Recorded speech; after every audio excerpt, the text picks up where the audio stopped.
ഉൽപ്പത്തി 15. അതിൻ്റെ ശേഷം അബ്രഹാമിന് ദർശനത്തിൽ യഹോവയുടെ അരുളപ്പാടുണ്ടായതെന്നാൽ, അബ്രഹാമേ, ഭയപ്പെടേണ്ട, ഞാൻ നിന്റെ പരിചയവും നിന്റെ അതിമഹത്തായ പ്രതിഫലവുമാകുന്നു. അതിന് അബ്രഹാം, കർത്താവായ യഹോവേ, നീ എനിക്ക് എന്ത് തരും? ഞാൻ മക്കളില്ലാത്തവനായി നടക്കുന്നുവല്ലോ. എൻ്റെ അവകാശി ദമ്മശേക്കുകാരനായ ഈ എലേസർ അത്രയെന്ന് പറഞ്ഞു. നീ എനിക്ക് സന്തതിയെ തന്നിട്ടില്ല. എൻ്റെ വീട്ടിൽ ജനിച്ച ദാസൻ എൻ്റെ അവകാശിയാകുന്നു എന്ന് അബ്രഹാം പറഞ്ഞു. അവൻ, നിന്റെ അവകാശിയാകില്ല, നിന്റെ ഉദരത്തിൽ നിന്ന് പുറപ്പെടുന്നവൻ തന്നെ നിന്റെ അവകാശിയാകുമെന്ന് അവന് യഹോവയുടെ അരുളപ്പാടുണ്ടായി. പിന്നെ അവൻ അവനെ പുറത്തു കൊണ്ടുചെന്നു. നീ ആകാശത്തേക്ക് നോക്കുക, നക്ഷത്രങ്ങളെ എണ്ണുവാൻ കഴിയുമെങ്കിൽ എണ്ണുക എന്ന് കൽപ്പിച്ചു. നിന്റെ സന്തതി ഇങ്ങനെയാകും എന്ന് അവനോട് കൽപ്പിച്ചു. അവൻ യഹോവയിൽ വിശ്വസിച്ചു, അത് അവന് നീതിയായി കണക്കിട്ടു.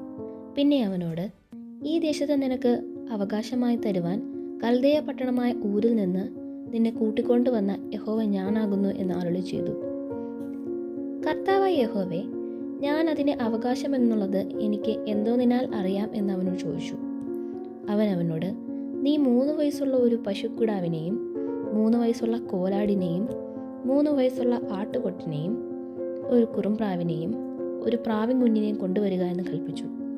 ഇവയൊക്കെയും അവൻ കൊണ്ടുചെന്ന് ഒത്ത നടുവെ പിളർന്നു, ഭാഗങ്ങളെ നേർക്കു വെച്ചു. പക്ഷികളെയോ അവൻ പിളർന്നില്ല. ഉടലുകളിൽ മേൽ റാഞ്ചം പക്ഷികൾ ഇറങ്ങി വന്നപ്പോൾ അബ്രാം അവയെ ആട്ടിക്കളഞ്ഞു. സൂര്യൻ അസ്തമിക്കുമ്പോൾ അബ്രാമിനൊരു ഗാഢനിദ്ര വന്നു. ഭീതിയും അന്ധതമസ്സും അവൻ്റെ മേൽ വീണു. അപ്പോൾ അവൻ അബ്രാമിനോട്, നിന്റെ സന്തതി സ്വന്തമല്ലാത്ത ദേശത്ത് 400 സംവത്സരം പ്രവാസിയായിരുന്ന് ആ ദേശക്കാരെ സേവിക്കും. അവർ അവരെ പീഡിപ്പിക്കുമെന്ന് നീ അറിഞ്ഞുകൊള്ളുക. എന്നാൽ അവർ സേവിക്കുന്ന ജാതിയെ ഞാൻ വിധിക്കും. അതിൻ്റെ ശേഷം അവർ വളരെ സമ്പത്തോടു കൂടെ പുറപ്പെട്ടു വരും. നീയോ സമാധാനത്തോടെ നിന്റെ പിതാക്കന്മാരോട് ചേരും, നല്ല വാർദ്ധക്യത്തിൽ അടക്കപ്പെടും. 4ാം തലമുറക്കാർ ഇവിടേക്ക് മടങ്ങി വരും.